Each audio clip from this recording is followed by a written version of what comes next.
Greetings, ladies and gentlemen, and welcome to this latest edition of RE034, where I take old videos and update them to new audio standards.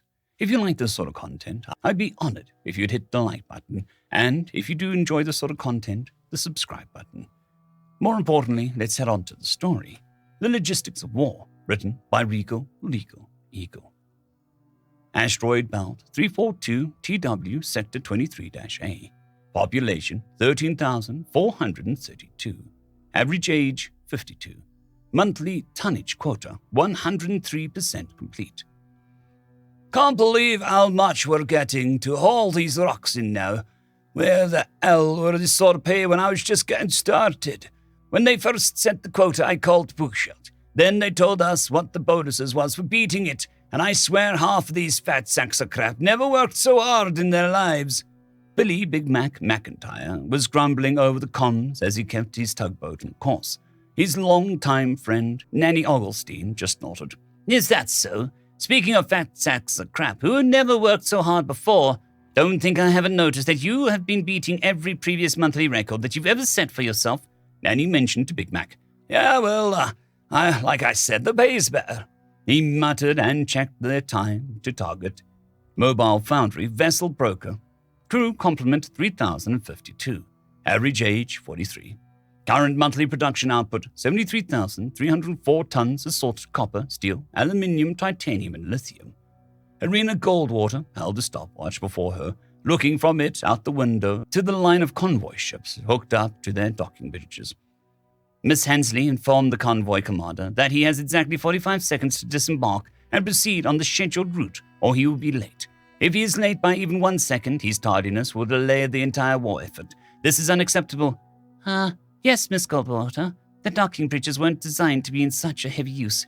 Mr. Ntembi is having to repair the extension arms much more frequently, and the loaders are having trouble keeping up with the stress as well. Irina coldly looked over at his secretary, who shrank back under her withering glare for a moment. Then keep the docking bridges extended at all times. Assign production teams 34, 55, and 67 to start building rail systems through each of the docking bridges to more easily move material onto the convoy ships, she said before glancing back at her watch. 30 seconds now. But ma'am, if you assign 3 production teams to that sort of work, our production output will drop to a level still within tolerable parameters. More importantly, we'll develop an easier transit system for our materials. Miss Hensley, increased production counts for nothing if we can't get it to the shipyards and factories where they are needed on time. As I said, if that convoy is even 1 second late, production will stop. If even for 1 second, that'll mean 1 second in which some factory or shipyard is not producing. And in more, Miss Hensley, every second counts. The secretary nodded quickly. Yes, ma'am. Production teams 34, 55, and 67. Right away, ma'am. As her secretary scurried off, Irina looked back at her stopwatch and then out at the convoy ships. 15 seconds to go. She did appreciate that the captains wanted to load up as much as they could, but she had a schedule to keep her own ships operating to. Then she saw the first ship disengage, just as the others began to follow suit. They had 6 seconds to spare. She made a note to decrease the loading cycle by 6 seconds. Light cruiser Helena, Hammerhead class, crew 888, average age 30. Production time pre-war, 4 months. Current production time, 28 days. Production rate, 1 per week. Shit, 12 hours leave, what's the fecking point? Travis snorted as he heard Gutierrez complaining. It's not enough time to get shit-faced or nothing, and the line for the brothel's going to be like hours long at this point. Who wants to take a number for that crap? Chief, seriously, what is the fecking point? Chief Petty Officer Leon Travers glanced at his wayward seaman apprentice. Well, my good little Latin seaman, the group chuckled softly at his little nickname. We're being given one last chance to eat some hot food that's not had all the flavor cooked out of it according to Navy regulations. One last beer and probably one last quick hand job from the lady, or ladyboy, of your choice. There was a few more chuckles, because in 13 hours we'll no longer be escorting convoy ships, but troop ships. Holy shit, are we finally moving out? He heard Tanaka ask, to which he nodded. I heard it myself. The relief fleet is ready. Admiral Patch is finally giving us the go-ahead. They say this will be the point where they start taking the initiative. I think they've said that like 4 or 5 times by now. They were walking down the docking bridge onto the station itself when Tanaka spoke up again as he pointed out one of the windows. Look, Is that one of the new Tiger Shark class? The others then began to crowd around the window to look across the void to the heavy cruiser that was slowly pulling away from the shipyard. Why is it so dull? That's just the primer, Tanaka. You think they're going to spare peat paint on a heavy cruiser? It's probably not cleared for atmosphere anyway. No, sir. The fancy paint job at the Helena got is going to be the thing of the past. A coat of primer is good enough for space. Paint is a luxury we can ill afford at this critical hour. The others chuckle as he mimicked the skipper's accent at the end. And we can ill afford to waste time getting the beers and halls. He kept making them laugh a bit harder. Onwards into the breach. He shouted, then he began to lead them down the gangplank once more. Stricken Station, part of the Bastion orbital shipyards. Civilian population, 102,450. Average age, 38. Military population, classified. Average age, 26. Much has been said about the President's proclamation of not one more. Would you care to comment on that, Admiral? She tried not to glare too much at the bright light from the camera set up before her, but she knew that at the best of times, she still looked like least mildly pissed off. I'd say that we've given a lot of blood to ensure that proclamation holds true, and so far it has. Since it was issued 1 month ago, we have not lost one more rock. Not a planet, not a moon, not a single asteroid. And for that, we've lost hundreds of fighters, dozens of bombers, and 24 ships. That doesn't even begin to count the cost in human lives, both in space and on the ground currently fighting for KTX-113. Nor does it count the loss of lives and resources in the years leading up to our current refusal to lose any more territory. Those figures should give everyone an idea of how serious we are in living up to that proclamation and holding our ground, she nodded then. So, you're saying that we spend considerable resources and lives to hold onto a rock without a name?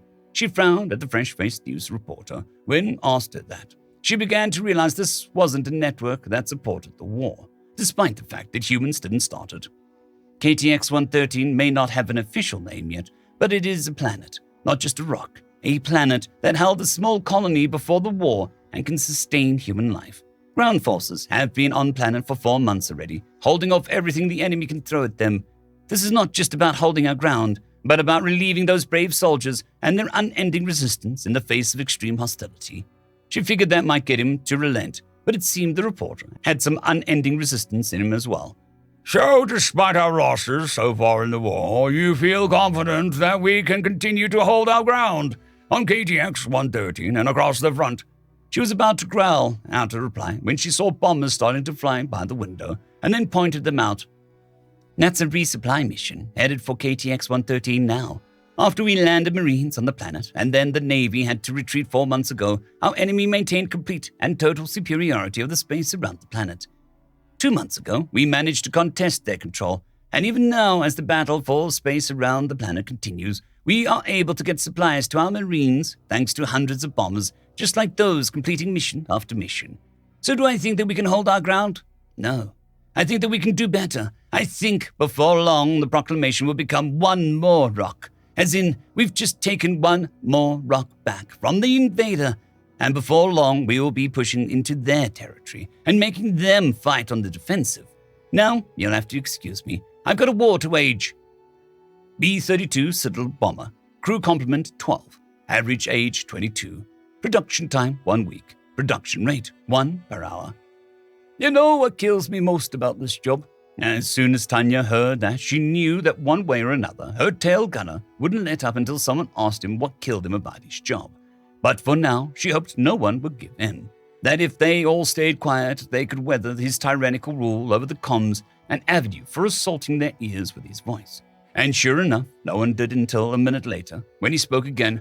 I said, you know what kills me most about this job?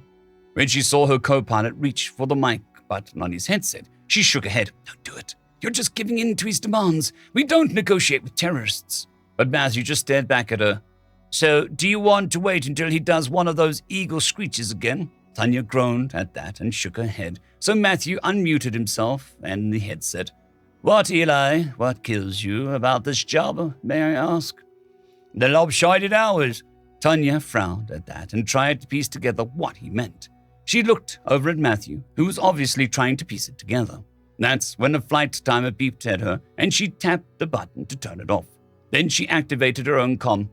We're 20 minutes out, everyone. Be alert. We know that hostiles are in the OA. Okay, so what do you mean by lopsided hours? She finally asked.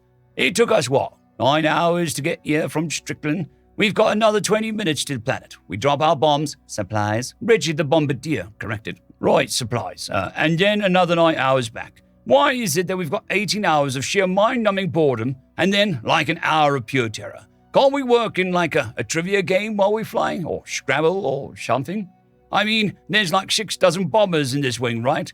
We let the flight leaders be judges, and the rest of us sing to compete for the best voice in the squadron. What the fuck? Tanya couldn't even hold that back, which made some of the others on the comms chuckle. Are you stoned? No, I'm not stoned. You think I'd be bored if I was stoned. There's another idea. Let us bring some joints on board. We can get tobacco, but not pot. How fecked up is that? I mean, crap. They give us amphetamine straight up. That's because we don't want downers. We need to be alert. Uppers, Eli, uppers, Tanya hissed, annoyed with her tail gunner as she shook her head. What the hell would you do if you're fecked up and we get a bogey on our tail, huh? Or worse yet, an oracle.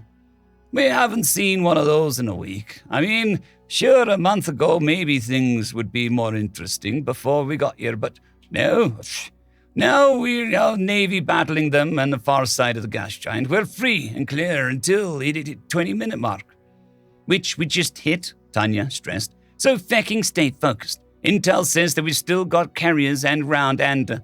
She cut off then, as the squadron channel cut into her feed over her headset. Oracle spotted at 8 o'clock, closing fast. Alpha and Delta peel left and taken on. Everyone else adjust the formation to Blue 15. Well, Eli, there's an oracle this time, so, like I said, shut up and stay alert. She began to shift her citadel out with the rest of her flight to rearrange the remaining bombers to the new formation. Now, they were out on the edge, where things were often interesting. She looked out as she watched Alpha and Delta move out to take it on. Oracles were something like corvettes, too light to take on bigger Navy ships, but perfect to hit bombers. Usually, it took 16 citadels just to take down one oracle. So 24 bombers were headed out to fight it. If more than 8 came back, they would be lucky. Is it true what they say about those things? She heard her belly gun ask. What is that, Curie? She asked. That they're really high-tech. Tanya nodded as she heard that. Sure is. They're very high-tech, and I've had the misfortune to see one up close. They're also gorgeous. A work of art, honestly. The time and skill they put into building those things. Hell, all of their ships and bombers and fighters and shit. They're all lots of work. That's why we see less of them every day. Why is that? Curry asked, obviously curious. Because we make crap that's plain and drab. You know why?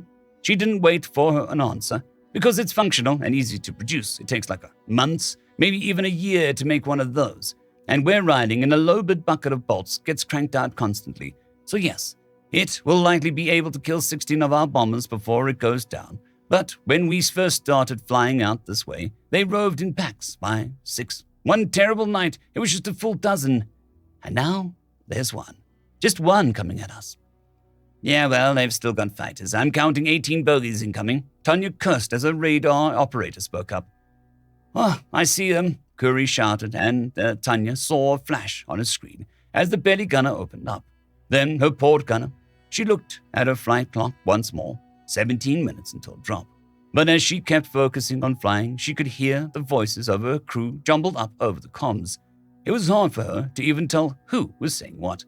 4 swept past coming around. I got it, Feck. I missed. Eat shit, you can't. Overhead, they're hitting Nelson. Whew, I feckin' got one. Tanya kept glancing at the indicators on her flight panel as the hostile fighters zipped overhead, in front, below, and across her vision. Each of the turret's ammo counters was steadily rolling down, even as she saw some of the bombers ahead of her and to the sides take fire. The void around them filled with the bright flashes of tracers, fire, and the return fire, but the planet ahead of them was getting larger by the second. Shit! That one just rammed Ramirez. Holy feck, Ramirez is breaking up. Curie, swing left. One's just about to pass you. I got it. Hit on target. Crap, still flying.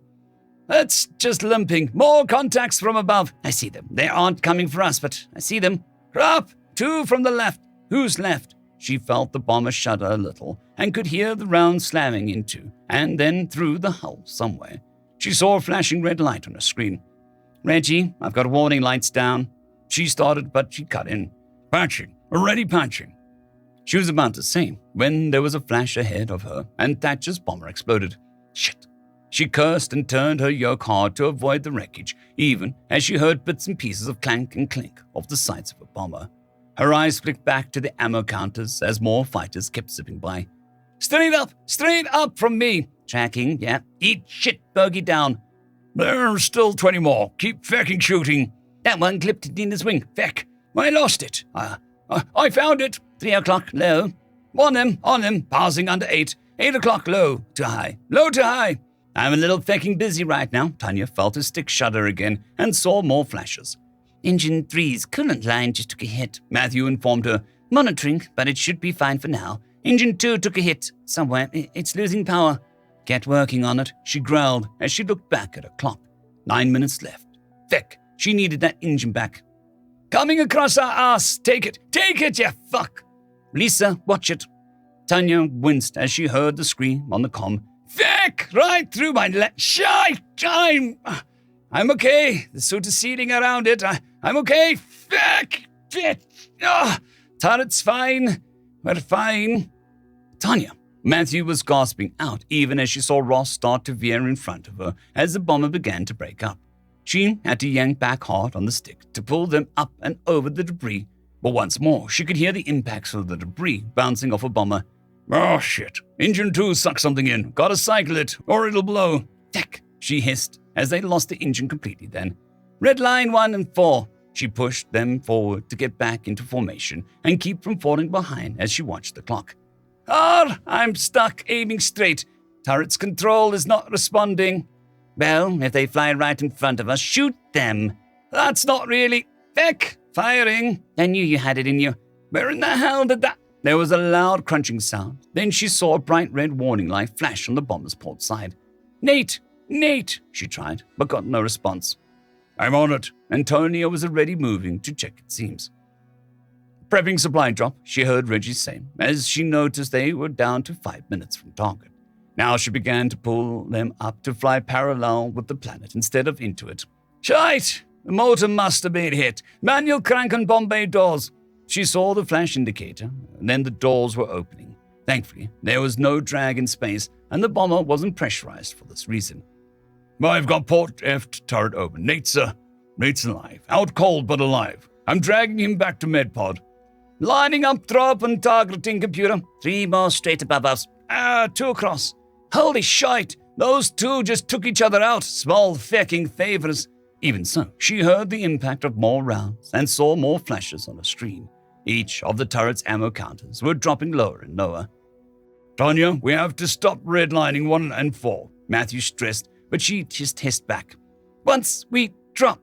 Target found. Confirming. Oh shit, Natsuri's gone. One of them just smashed right into her. I count 6 at 4 o'clock high. No, 5, 4, yeah, way to go, Bravo. Feck him up. Did anyone see where the feck the red one went? I see it spinning end over end. He's out. Shite. The hell, yes, I fecking got ya. High over the outback. I see him. Shit, they split. Feck, I didn't get either of them. She kept watching the clock wind down. 60 seconds. 45. The crew was still yelling and screaming at one another. 30. Matthew was demanding they stop redlining 1 and 4, but she ignored him. 15. More impacts. More flashes. Someone else was screaming. Dropping supplies. There was a shudder as she yanked up hard on the stick. Matthew, drop 1 and 4 into the green. Reggie, get those fecking doors closed. Head count. Everyone good but Nate. He's in the pod stable. She sighed as the fighters immediately began to peel off. The supplies were away. They hadn't stopped the drop. They were retreating. For a few minutes, they sat in silence, everyone tending to their wounds, fixing their turrets, or otherwise doing their jobs, right up until Eli spoke again. Was it just me, or were there less of them today than yesterday? Tanya sighed, and she just shook her head as she looked at her flight clock. 9 hours and 18 minutes back. Shut the fuck up, Eli. Hill 290, Murder Mountain, Planet KTX 113, 8th Marine Division. Current combat strength 48% effective. Additional 22% operational but ineffective. Average age, 19. Time since deployment, 128 days, 5 hours. Most effective armament, MG85. Production time, 24 hours. Production rate, 1 per 5 minutes. Weight, 10.5 kilograms. Rate of fire, 1,750 RPM. Muzzle velocity, 1,000 meters per second.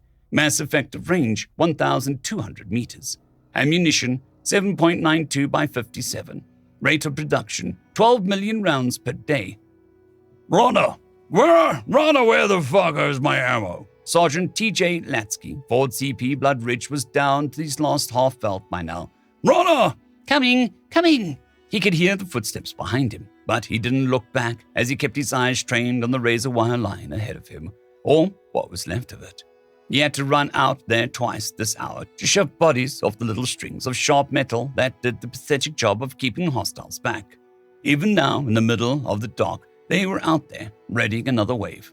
Oh, how the fuck can we beat these guys, Sarge? They keep coming. He glanced at his loader, PFC Norton. They keep charging. They keep attacking. They don't fucking stop. How do we beat these guys? The runner dropped into their foxhole behind them. Then, despite his worried talk, Norton quickly took the offered belts and got ready to reload the MG when Latsky was done with half the belt. How do we beat these guys, Norton? He started to reply, but then he heard the pop and flare and hunkered down behind his gun once more.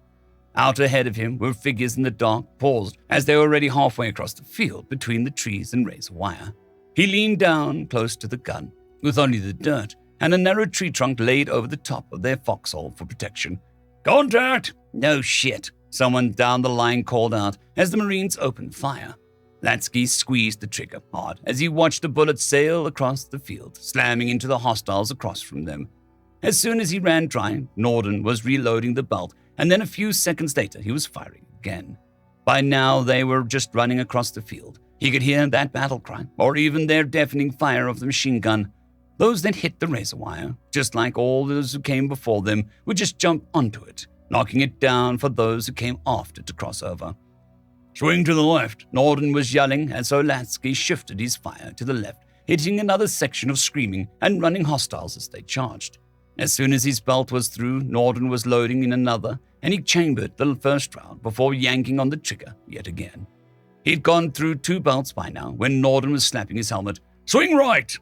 When he started to swing right, he realized that he wouldn't move it far enough and quickly reached up, hissing as he did before he picked up the front bipod, putting it out of the firing position he'd made and hefting it onto the tree trunk that they were using for cover so that he could swing it over more. The bipod was useless, but he didn't need to be very accurate as he began firing on the next breakthrough to their right. Soon he was out again, and Norton was quick with another bolt, as he almost never left his finger off the trigger once he'd chambered the first round of the new belt. Now standing up, he could see the barrel glowing red as he fired, steam coming up off the weapon as he began to wonder if he was going to melt the fecking thing. Norton was yelling something and slapping him on the helmet, but it wasn't until he heard a shotgun go off next to his ear that he looked over. Norton had his shotgun raised and firing even as the aliens charged straight at them. Latsky saw one rise up over him, rifle in hand, bayonet glittering in what little light there was. He let go of his MG so that he could lean back, drawing his sight on, and firing even as the alien leapt down at him. The first bullet went into his chest, the second through his forehead and then out the back, while the third and fourth just made more of a mess in the alien's face. He felt something sharp rubbing along his shoulder, but the alien's hands were already going limp as the rifle struck into the ground next to his shoulder. Latsky leaned forward quickly to grab his MG and swing it straight forward before pulling the trigger yet again. The gun bucked in his grip, with the bipod useless, flailing about up front as the barrel jerked and squirmed in his grip. But he didn't stop. Not until that belt finally ran dry once more. Out! He called. No more, Norton replied. That was it, Sarge. Latsky drew his sight on once more, but as he looked ahead, he didn't see any targets rushing forward. The firing died down all along the line now, and he felt like he could finally breathe once more. He looked over and down at his left shoulder to see a gash where the bayonet had cut him, and then down at the faceless alien body between him and Norton. How do we beat these guys, Norton? He asked once more. Then he pulled the alien's weapon free from the dirt, and the bayonet stuck into it. Truthfully, their weapons were beautiful, artwork along the sides, some sort of intricate design along the stock. He'd never seen one that hadn't been personalized in some small way, each with their own story to tell. He pulled the magazine free and handed it to Norden, who looked at it. It's empty, he asked, bewildered, as Lansky smiled and stood up to look over the field of dead, or soon-to-be-dead enemies. This is how we win, Norden. We outlast them by outproducing them. Their rifle? Hell, all their crap is fancy. They think of war as an art. They dedicated their lives to it. These feckers were likely born for this crap. He waved at the field of dead before them. And that's their mistake. They think they need to study the art of war. But really, that's not how you win. Instead, you say, feck the art of war and focus entirely on the logistics of war. Because this guy might have spent 20 years learning to be a soldier instead of our 90 days. But a bullet kills you dead in less than a second, no matter who you are, no matter how long you trained. He looked back at Norden then to continue. 3 days ago, their artillery stopped fighting. 2 days ago, their mortars stopped firing. Yesterday, I stopped hearing any of their machine guns. And today, he nudged the dead alien at his feet, their rifles stopped firing. Well, ours, he looked behind them and saw another runner rushing towards them, with ammo belts draped over his neck and ammo boxes in each hand. Ours did not. End of story.